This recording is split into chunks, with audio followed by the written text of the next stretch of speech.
नमस्कार। हमारे चैनल में आपका स्वागत है। मैं हूं रामचंद्र मौर्य। साथियों, ये मेरी बेटी रूपम मौर्य 1 साल पहले आज के दिन यानी 2 जून को 3:50 पर, अभी भी 3:50 हो रहे हैं, दुनिया में नहीं रही। कोरोना वायरस की वजह से इसे मेरठ मेडिकल कॉलेज में आइसोलेट किया गया था। आइसोलेशन से आईसीयू में गई, आईसीयू से वेंटिलेटर पर गई और वेंटिलेटर पर इसने 2 जून 2021 को 3:50 पर दुनिया को अलविदा कह दिया। जिस समय हमारी, और आपको मालूम होना चाहिए, ताजुब होना चाहिए कि 11 नवंबर 1998 को 3:50 पर यह पैदा भी हुई थी। लेडी हार्डिंग अस्पताल, जिसे आजकल कलावती सरन हॉस्पिटल के नाम से जाना जाता है। तो 3:50 पर जन्म और 3:50 पर मृत्यु। उस दिन भी बुधवार था और जिस दिन मौत हुई उस दिन भी बुधवार था। कैसा संयोग है समय का और दिन का। लेकिन हमारी बेटी ने इस दुनिया में 22 साल 6 महीने 1 दिन 15 घंटे 50 मिनट दुनिया में रही। और इतने दिनों में इसने जिस तरह से हमारे दिल दिमाग पर छाप छोड़ा और अपनी पढ़ाई लिखाई पूरी की और नौकरी प्राप्त करने के स्टेज पर आ गई थी, उसी बीच 9 मार्च 2020 को इंटर्नशिप पूरी करके गुड़गांव में यूनाइटेड कलर्स ऑफ बेनेटन, जो कि अमेरिका की कंपनी है, वहां पर ये अपना इंटर्नशिप पूरा की थी। और उसके पहले इसने bachelor of fashion technology Kangra NIFT से पूरा किया था। तो 9 मार्च 2020 को आने के बाद लॉकडाउन हो गया था थोड़े समय बाद, और उसके बाद दूसरी लहर में, जब 2021 की दूसरी लहर आई थी, तो उसमें ये बेटी हमारी नहीं रही। सिर्फ हमारी बेटी ही नहीं रही, बल्कि WHO के आंकड़ों के अनुसार 47 लाख से ज्यादा लोग मारे गए और 47 लाख से ज्यादा हुई मौतों में एक मौत का मैं पिता हूं। मैं समझ सकता हूं कि जो कष्ट, जो दर्द, जो गम, जो व्यथा, जो मातम मुझे है, यही सबको होगा। और असमय में अगर किसी बेटी की या बेटे की मौत हो जाती है, अपने दिल के जिगर के टुकड़े की मौत हो जाती है, तो कितना भुगतना पड़ता है, कितना सदमा के दौर से गुजरना पड़ता है, किन किन मानसिक हालातों से गुजरना पड़ता है, अच्छी तरह से समझ सकते हैं। और आज उन्हीं हालातों के हम शिकार हैं। मेरी बेटी बहुमुखी प्रतिभा की धनी थी। इसकी आर्ट बहुत अच्छी थी। आर्ट में कोई ट्रेनिंग नहीं थी, कोई पढ़ाई नहीं थी, इसके बावजूद इसकी आर्ट इतनी अच्छी थी। आर्ट ही नहीं, इसकी इंग्लिश बहुत अच्छी थी। 99% अंक प्राप्त किया था इसने सन वैली इंटरनेशनल स्कूल गाजियाबाद से। और उस समय के times of India, Hindustan times अखबार में प्रिंसिपल मैडम ने फोटो भी प्रकाशित किया था, नाम भी प्रकाशित किया था, इसका ही नहीं बल्कि सारे बच्चों का जिन्होंने टॉप किया था। लेकिन जिस तरह से हमें अपनी बेटी से उसके मरने के बावजूद भी तादाद में स्थापित किए हुए हैं, और हमें तो अंदर से विश्वास ही नहीं होता कि हमारी बेटी दुनिया में नहीं है। जब हमें बेटी से मिलना होता है तो ना हम फोटो देखते हैं, ना उसके कपड़े देखते हैं, ना उसकी किताबें देखते हैं, कुछ भी नहीं देखते हैं, बल्कि अपने अंदर झांकते हैं। और आज के 5 साल पहले जब वो निफ्ट जाने वाली थी पढ़ाई करने के लिए, उस समय को सोचने लगते हैं और उससे बातें करने लगते हैं। उस समय ही क्या, जब से पैदा हुई है उसके बाद से लेकर के शैशवावस्था में उसकी जो शिशु लीला थी, बड़े होने पर उसकी जो गतिविधियां थी, सब कुछ हमें याद आता है और मैं उससे तादात्म्य स्थापित कर लेता हूं। तादात्म्य का मतलब होता है कि उसकी आत्मा और आपकी आत्मा एक हो गई है। तो मरने के बाद भी तादात्म्य स्थापित किए हैं और आपको जान करके ताजुब होगा कि हमारी बेटी से हमारी फोन पर बात होती है अब भी सपनों में। कभी वो कांगड़ा से फोन करती है, कभी वो बंगलौर भी गई थी, बॉम्बे रेयान में, वहां इसने इंटर्नशिप किया था। नहीं, बॉम्बे रेयान तो महाराष्ट्र में है, इस्लामपुर में, वहां गई थी, तो वहां से फोन करती है। और इसी तरह से ये बंगलौर से भी, वहां भी इंटर्नशिप किया था इसने, वहां से भी फोन करती है। जहां जहां ये रही है हर जगह से फोन करती है, पापा कैसे हो आप, आपकी बहुत याद आती है, आप समय पर दवा लेते हो ना, आप समय पर इंसुलिन लेते हो ना, अपना ध्यान रखिएगा और मैं जल्दी आ जाऊंगी पापा, हमारी चिंता नहीं कीजिएगा। और पढ़ाई के लिए बच्चों को तो दूर होना ही पड़ता है और आपसे मैं दूर हूं तो इसका मतलब ये नहीं है कि आपकी जिंदगी से दूर हूं। लेकिन जो बातें ये फोन पर किया करती थी या सपनों में करती है, लगता था कि जैसे इसे एहसास हो कि ये दुनिया में नहीं रहेगी। क्योंकि उसने एक डायरी लिखा था हमारे लिए, अपने 2018 में हमारी जन्मतिथि पर इसने हमें भेंट किया था। तो उसमें भी इसने कुछ इसी तरह की बातें लिखी थी। मेरे लफ्जों में वह दम नहीं जो मैं अपने पापा की तारीफ कर सकूं। वह जिंदगी भर मरते आए हैं मुझे पालने के लिए, मुझ में वह दम ही नहीं कि मैं एक बार उनके लिए मर सकूं। 2018 में लिखा था इसने। बार बार दिन यह आए, बार बार यह दिल गाए, पापा जियो हजारों साल, यह है मेरी आरजू, हैप्पी बर्थडे टू यू पापा। अजीज भी वह हैं, नसीब भी वह हैं, दुनिया की भीड़ में करीब भी वह हैं, उनकी दुआओं से ही चलती है जिंदगी मेरी, क्योंकि खुदा भी वह है और तकदीर भी वह है।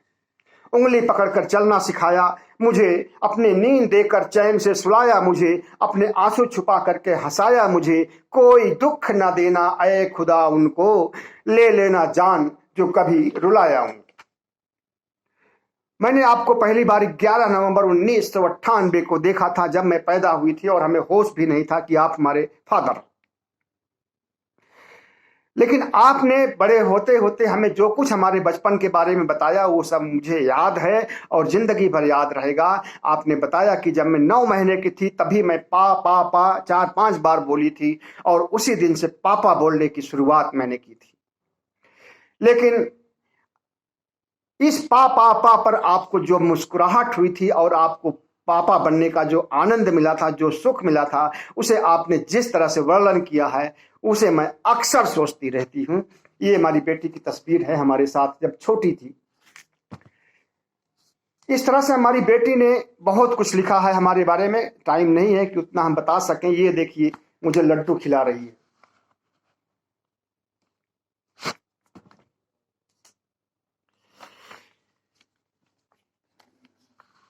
छोटी सी बच्ची हमारी गोद में।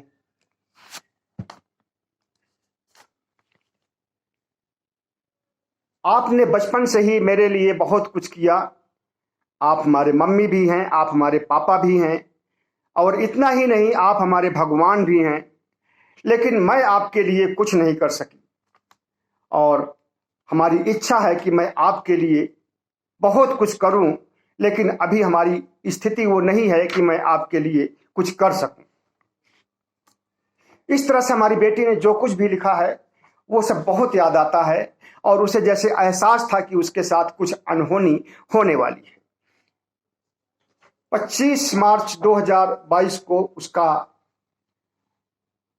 निफ्ट से डिग्री उसकी मिली है। उसे लेने में कांगड़ा गया था। वहां पर निफ्ट के संयुक्त निदेशक D.K. रांगड़ा साहब से मुलाकात हुई। उन्होंने भी हमारी बेटी के प्रति संवेदना व्यक्त की और उसकी पढ़ाई लिखाई और उसके परफॉर्मेंस का उन्होंने सराहना किया और हमें सांत्वना देने का काम किया। हम उनके बहुत आभारी हैं। सिर्फ उन्होंने ही नहीं बल्कि रूपम की सहेलियां, सहपाठिनी, उनके साथ पढ़ने वाले लड़के सब हमसे मिले और हमारे गमों को बांटने का काम किया। एक बेटी तो उसमें से निकल करके आई और कहती है कि अंकल आप मुझे रूपम समझ लीजिए, मैं आपकी बेटी हूं और आप रूपम के गम से मुक्त हो जाइए। मैंने कहा बेटी सिर्फ तुम ही नहीं हो, बल्कि निफ्ट की पढ़ने वाली सारी बेटियां हमारी बेटी हैं और हम सभी बेटियों के बाप हैं। रूपम नहीं है तो क्या हुआ, रूपम की जगह हम तुम्हें प्यार देते हैं, स्नेह देते हैं और सद्भावना शुभकामनाएं देते हैं कि जो काम रूपम करने वाली थी वही काम तुम लोग कर रही हो और उस काम को इतना तेजी से करो और इतनी अच्छाई से करो कि अपना नाम रोशन कर सको, देश का नाम रोशन करो और निफ्ट का नाम रोशन करो और इस देश का नाम रोशन करो। तो इस तरह से निफ्ट कांगड़ा में रह करके मैंने जो कुछ अनुभव किया वो साझा किया आपसे। आगे मैं अपनी बेटी के बारे में बताना चाहते हैं कि अभी मैंने बोला था कि हमारी बेटी का फोन आता है, तो वो सिर्फ फोन हमें ही नहीं आता, हमारे पड़ोसी M.A. निर्मल को भी फोन आता है। एक दिन उन्होंने कहा कि आपकी बेटी सपने में आई थी और सपने में वो फोन पर बोल रही थी कि अंकल पापा का ध्यान रखना, पापा दवाइयां समय से खाते हैं, समय से इंसुलिन लगाते हैं और बीमारी के प्रोटोकॉल का पालन करते हैं या नहीं करते हैं, इस पर आप नजर रखिएगा और हमारे पापा को कुछ होने न पाए, हमारे पापा का सेहत अच्छा हो जाए और वे उनकी बीमारी ठीक हो जाए, इसके लिए अंकल आप प्लीज प्लीज आप पापा से मिलते रहिए और उन्हें सहयोग करते रहिए, हर तरह से सहयोग कीजिए, दवाइयां लाइए दीजिए और हमारे पापा को सुरक्षित रखिए। तो सुबह सुबह ही उनका फोन आया और मैं गदगद हो गया और हमें लगा कि जैसे रूपम हमारे आसपास में कहीं निराकार रूप में देख रही है हमें, साकार रूप तो उसका रह नहीं गया, निराकार रूप में देख रही है और हमारी हर गतिविधियों पर वो नजर रखे हुई है। लेकिन दुर्भाग्य की बात, जिस बेटी को मैं इतना चाहता था, जिस बेटी को मैं इतना प्यार देना चाहता था और दिया, और जिस बेटी को मैं उच्च एजुकेशन देना चाहता था, हायर एजुकेशन देना चाहता था, उसके लिए मैंने पंजाब नेशनल बैंक से लगभग 10 लाख रुपए लोन लिया था, स्टूडेंट लोन लेकर के पढ़ाया उसे। उसी ही बेटी को कंधा देने वाला कोई नहीं मिला। हमारे परिवार के लोग, हमारे भाई लोग, हम 4 भाई हैं, एक भाई बहुत पहले एक्सपायर कर गया 2017 में, 4 भाई हैं, चचेरे भाई भी हमारे हैं, हमसे 1 साल के बड़े हैं और भी कई रिश्तेदार हैं हमारे इलाहाबाद में। जब बेटी हमारी वेंटिलेटर पर आई थी 31 मई को, तो उसी दिन मैंने सबको बोल दिया और हमें भी विश्वास हो गया कि अब मेरी बेटी दुनिया में नहीं रह पाएगी ज्यादा दिन तक। मैंने सबको बोल दिया कि आप आ जाइए और बेटी का आखिरी दर्शन, अंतिम दर्शन तो कम से कम कर लीजिए और अपना कंधा दे दीजिए। हम मेडिकल कॉलेज की लाश ढोने वाली गाड़ी से अपनी बेटी को नहीं ले जाना चाहते हैं, हम कंधा देना चाहते हैं, खुद भी देना चाहते हैं और भाइयों रिश्तेदारों को कंधा देने के लिए आमंत्रित कर रहे हैं। लेकिन इलाहाबाद से एक छोटे भाई के अलावा, दीपचंद मौर्य के अलावा कोई भी नहीं आया। हमारे बड़े भाई उदयचंद मौर्य नहीं आए, उनकी पत्नी नहीं आई। हमारे बड़े भाई राम आश्रय मौर्य नहीं आए, उनकी पत्नी नहीं आई। हमारे बड़े भाई राम आश्रय मौर्य की बड़ी बेटी के बेटा हुआ था 30 मई को। 30 मई को उधर बेटा होता है और 2 मई को इधर 2 जून को इधर हमारी बेटी एक्सपायर करती है। तो जिस समय मैंने उनको बताया, उस समय उनकी बेटी अस्पताल से आ गई थी बेटे को जन्म दे करके और वो घर में थी और फ्री थे, वो आना चाहते तो आते ही। और दीपचंद ने उन्हें बोला जा करके कि भैया रूपम वेंटिलेटर पर आ गई है, चलिए दिल्ली चलते हैं। उन्होंने मना कर दिया और सख्त शब्दों में मना किया। हमें इस चीज का बहुत आक्रोश है, अफसोस है और उन जैसे व्यक्ति बुद्धिस्ट हैं, विपश्यना करते हैं, से यह मैं उम्मीद नहीं करता था। न वो खुद आए, न भाभी को आने दिए, न किसी को आने दिए। और उदयचंद वो तो कम अकल के हैं, विकलांग भी हैं, हाथ से भी दिमाग से भी। उनकी पत्नी भी विकलांग है, हाथ से भी दिमाग से भी। और उनकी जो 2 बेटियां हैं वो भी विकलांग हैं, हाथ से तो नहीं विकलांग है लेकिन दिमाग से दोनों विकलांग हैं। बड़ी वाली कुछ ज्यादा ही विकलांग है, छोटी वाली भी विकलांग है। इन दोनों बेटियों को जब पता चला कि हमारी बेटी दुनिया में नहीं रही, तो कहती हैं फोन पर, अच्छा हुआ तो और बेटियां मर गई। लोग दुश्मन के घर में मौत हो जाती है, मातम होता है, तब भी ऐसी बातें नहीं करते हैं जैसा कि हमारे घर के लोगों ने हमारे साथ किया। और इन्हीं लड़कियों को मैंने पढ़ाने के लिए, भाई की बेटियों को पढ़ाने के लिए मैं यहां बुलाया था। बीसीए कराया, एमसीए कराया, नौकरी दिलाया, शादी किया, और वही लड़कियां कह रही हैं कि अच्छा हुआ तोर बिटिया मर गई। तो ऐसे लोग जो मानसिक रूप से बीमार हैं, मानसिक रूप से विकलांग हैं, असंवेदनशील हैं, इन्हें इंसान कहा ही नहीं जा सकता है, जानवर भी नहीं कहा जा सकता, क्योंकि जानवर को भी ममता होता है अपने परिवार के प्रति, अपने बच्चे के प्रति। इन्हें तो कीड़ा मकोड़ा कहा जा सकता है, गंदी नाली का। इन दोनों बेटियों को, हमारी भतीजियां जो दोनों हैं, ये गंदी नाली के कीड़े से भी बदतर है। हमारी बेटी के लिए यह शब्द प्रयोग करना कि अच्छा हुआ तोर बिटिया मर गई, हमें बहुत दुखद लगा। उस समय भी लगा, आज भी लग रहा है और हमेशा लगेगा। और मैंने एक तरह से परिवार से नाता तोड़ लिया है। सिर्फ दीपचंद से हमारे संबंध हैं, बाकी हमारे किसी भाई से संबंध नहीं है। एक भाई हमारा प्रतापगढ़ में है जो हमसे छोटा है, 2-3 साल का छोटा है। उसके साथ माँ रहती हैं, माँ से मिलने के लिए हम कभी चले जाते हैं। 88 साल की हमारी माँ हो गई हैं, और जब हम जाते हैं तो मेरी माँ हमें पहचान नहीं पाती है, कहती हैं कि तुम अमरचंद्र हो कि तुम रामचंद्र हो। मैं बताता हूं कि मैं रामचंद्र हूं, तब वो पहचानती हैं और बातें करती हैं, प्यार देती है। और 88 साल की उम्र में आज भी वे डंडा लेकर के टहलती हैं, घूमती हैं। थोड़े समय पहले उनके पैरों में मोच आ गया था, अब वो सब कुछ सही हो गया है, लेकिन स्वस्थ हैं और खुश हैं। इससे हमें राहत मिलती है। तो एक तरफ माँ हमारी जो कि 88 साल की होकर के हमें आशीर्वाद देने के लिए अब भी हैं, और दूसरी तरफ हमारी बेटी जो कि असमय में चली गई।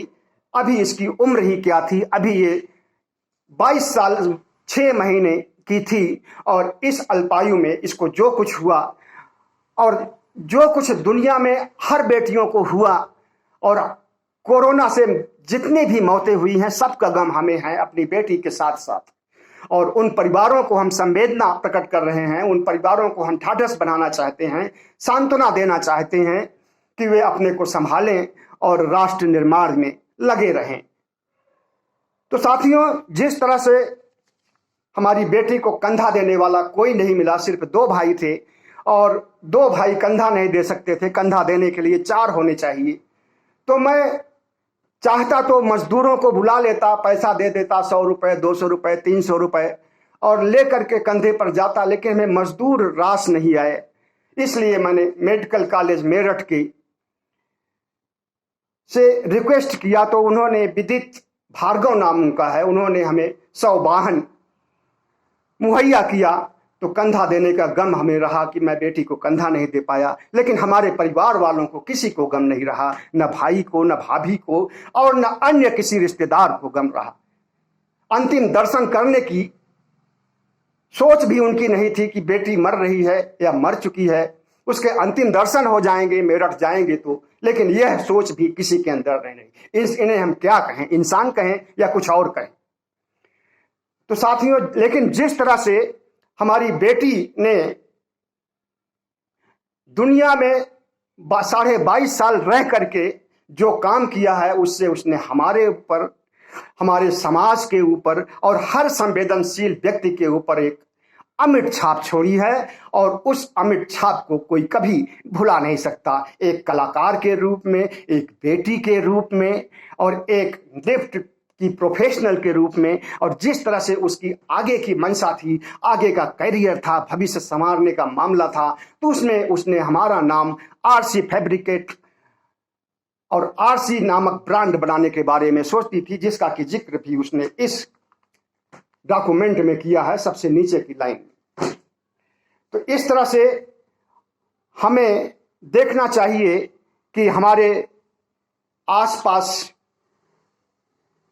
जितनी भी मौतें हुई हैं कोरोना की, या हमारे देश में जितनी भी मौतें हुई हैं कोरोना की, उसमें सरकार की बहुत बड़ी भूमिका है। अगर हमारा हेल्थ इंफ्रास्ट्रक्चर मजबूत होता, अगर हमारे पास ऑक्सीजन होता, अगर हमारे पास वेंटिलेटर होता, हमारे पास बेड होता, तो WHO के आंकड़े चौंकाने वाले नहीं होते, और हमारे यहाँ 47 लाख से ज़्यादा मौतें नहीं हुई होती। लेकिन हमारी सरकार इन आंकड़ों को 5.5 लाख के आसपास बता रही है। और मुसीबत तो इस बात की है कि जितनी मौतें हुई हैं उनको कंपनसेशन, उनको राहत राशि, उनको सहायता राशि नहीं दी गई। सुप्रीम कोर्ट ने खुल करके टिप्पणी की थी कि जितने भी मौतें हुई हैं ये अकाल मौतें हैं, असामयिक मौतें हैं। इन हर मौतों के परिजन को सहायता राशि केंद्र सरकार द्वारा, राज्य सरकार द्वारा उपलब्ध कराई जाए। लेकिन जब हमारी अर्थव्यवस्था ही डूबी हुई है, हमारी अर्थव्यवस्था चरमराई हुई है, हमारे देश को बेचा जा रहा है, हमारे देश के कंपनियों को बेचा जा रहा है, हमारे देश के हवाई जहाज को, रेलवे को, पोस्ट ऑफिस को, LIC को बेचा जा रहा है, तो कैसे सहायता राशि दी जा सकती है? कैसे किसी की मदद की जा सकती है? अपनी मदद खुद करनी होगी और जैसी स्थिति बीते उसे खुद बितानी पड़ेगी। सरकार से, किसी से या परिवार से कोई कभी उम्मीद नहीं करनी चाहिए। हम सबको ये संदेश दे करके जाना चाहते हैं कि आपको गैरों से मदद मिल सकती है लेकिन अपनों से नहीं मिल सकती है, और इसका भुक्तभोगी मैं रह चुका हूं, चाहे वो बड़े भाई हों, चाहे वो रिश्तेदार हों, चाहे वो नातेदार हों। अगर आपकी बेटी की या बेटे की मौत भी हो जाती है जो 10 कदम की दूरी पर हैं, तो उनको कंधा देने के लिए भी ऐसे लोग नहीं आ सकते हैं। आपको खुद सोचना होगा कि ऐसे लोग किस मानसिकता के होते हैं, इंसान होते हैं या जानवर होते हैं।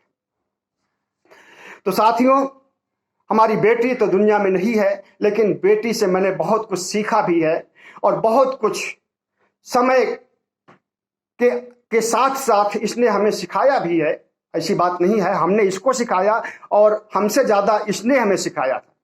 हमारी इंग्लिश बहुत कमज़ोर थी और हमें 42% अंक मिले थे 1978 में, जब मैंने 10वीं पास किया था। और जब ये थोड़ी बड़ी हुई और 6ठी 7वीं में पढ़ती थी, तभी से मैं इससे पूछने लगता था। कोई अंग्रेजी का अखबार पढ़ता रहता था, कोई शब्द नहीं आता था तो इससे पूछता था, तो ये बताती थी। ये एक मतलब इंग्लिश टीचर के रूप में भी हमारी ये काम कर रही थी। और कोई भी सलाह लेनी होती थी और मोबाइल से संबंधित, इंटरनेट से संबंधित, यूट्यूब चैनल बनाने से संबंधित सारा कुछ इसने हमारे लिए किया। यूट्यूब चैनल भी इसी ने ही बनाया था और उसी चैनल पर हम आपसे बात कर रहे हैं। साथियों, हमारा एक वीडियो इसको बहुत पसंद आया था जो मैं किसान आंदोलन के समय गाजीपुर बॉर्डर पर शूट किया था। उसको ये दिन में 3-4 बार रोज देखती थी और कहती थी, पापा आप बहुत अच्छे हो और आपका चैनल बहुत आगे जाएगा। हम देख पाएंगे या नहीं देख पाएंगे, लेकिन जो लोग देखेंगे वो आपसे प्रभावित हुए बिना नहीं रहेंगे। ये शब्द थे हमारी बेटी के। लेकिन काश आज हमारी बेटी होती तो शायद हमारा चैनल और हम और ऊंचाइयों पर होते। और हम आपसे उम्मीद करते हैं कि हमारी बेटी को श्रद्धांजलि दीजिए और हमारी बेटी के प्रति शुभकामनाएं व्यक्त कीजिए। श्रद्धांजलि दीजिए। बहुत बहुत धन्यवाद।